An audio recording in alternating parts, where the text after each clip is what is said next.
Hi everybody, Laura here from My Favorite Things.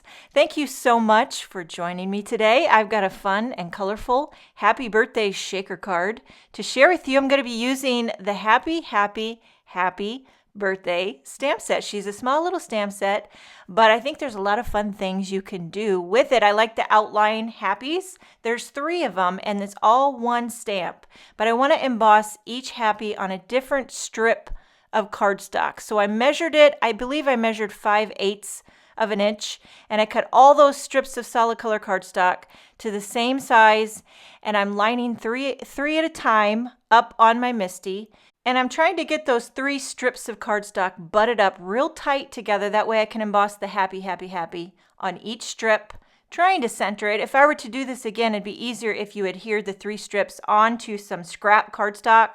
That way it would hold them, tight together, and it'd be just easier to handle. I wasn't thinking, I'm looking back now. Sometimes I look back when I do my voiceovers and I'm like, Laura, why did you do that? Why do you do the things you do? Why are you the way you are? I don't know. I just wing my way through life, and you learn. You live and you learn. So now I'm pouring on some white embossing powder, and then here's where I come to my senses, and I adhere it onto some scrap cardstock, just temporarily, because we're going to need to take it off. But it does help when you're using the heat gun, to have a bit of a handle, something to hold on to get your hand a little bit away from the heat gun. You don't want to melt your fingernails right off. Have you ever accidentally burned your fingers while you're embossing something? Hate to say that I've done that a time or two, and it just burns like the dickens. And but you know what else? But this reminds me back in the day when I was in high school and I had these little wispy bangs. It was the trend. You take the curling iron, try to curl them forward in the morning, but you'd be running late, not paying attention. You accidentally touch your forehead with the curling iron, and then you get a burn mark right on your forehead for everyone to see. And but they say, beauty is pain. It really is. So now I'm on to my second set of happies, and I'm embossing those. And now I'm going to take those all off, and I'll show you. I've got 6 pretty little happies. I love the color, but I don't want to have that many happies. That just takes up too much space. So what I'm going to do is, one at a time, take the lighter shade. So here's the lighter pink, and I put it back on that scrap cardstock that was already sticky. I line it up and I slice it right in half. I use the H as a guide.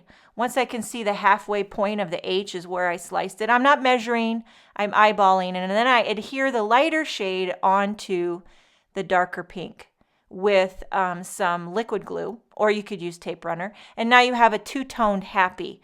I'll show you how I did that again. I take the lighter kind of peachy shade and I put it back on that sticky strip of scrap cardstock. I get to the middle of the H and slice it. And then I can remove it from that scrap cardstock, flip it over, put some liquid adhesive or tape runner, and slap it on the darker happy. And now you have a 2-tone. Okay, so once I get all those 3 all adhered together, now you have 3 happies with 6 colors. So you just pumped up the volume is what you did without taking too much space.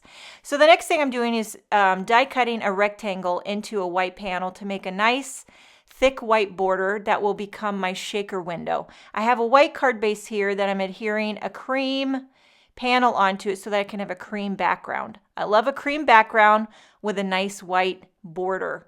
And then I'm lining up those 3 happies, holding it down with Post-it tape just to get the lay of the land. I want my happies to kind of go a bit on an angle. So once I get that where I think I want it to go, I put tape runner on the back of my white frame and I line it up, but I'm only adhering the 3 strips of happy just like that. That way you can flip this over. And I'm putting a bit of adhesive on the back of my colorful strips. I have a sheet of Hero Arts acetate trimmed to size, and I slap that on the back of the whole thing. So there you have a shaker window. Remove the Post-it tape now that everything is adhered together. Now to create a shaker, you need some room to shake.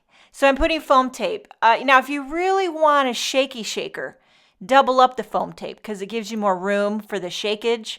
And it also depends on how thick your filler is. I'm just using some pretty thin pink moonstone sequins. They're by Little Things from Lucy, and I only did 1 layer of foam tape. So my shakeage factor is a little on the low end, but I was okay with that because you know what? Not every day has to be a super shaky shaker maker day. And that's right, I just said it. Now, I did a bit of stamp surgery for this next sentiment. I snipped it. Okay, so it says, hope your birthday is awesome. Well, I didn't want the awesome, so I snipped it right off. This is from the Biddy Birthday Wishes stamp set, which I've used a ton. And I'm not afraid to cut off if need be. Now, if that makes you nervous, you can mask it off with Post-it tape. But I find it very easy to piece them back together when you need it.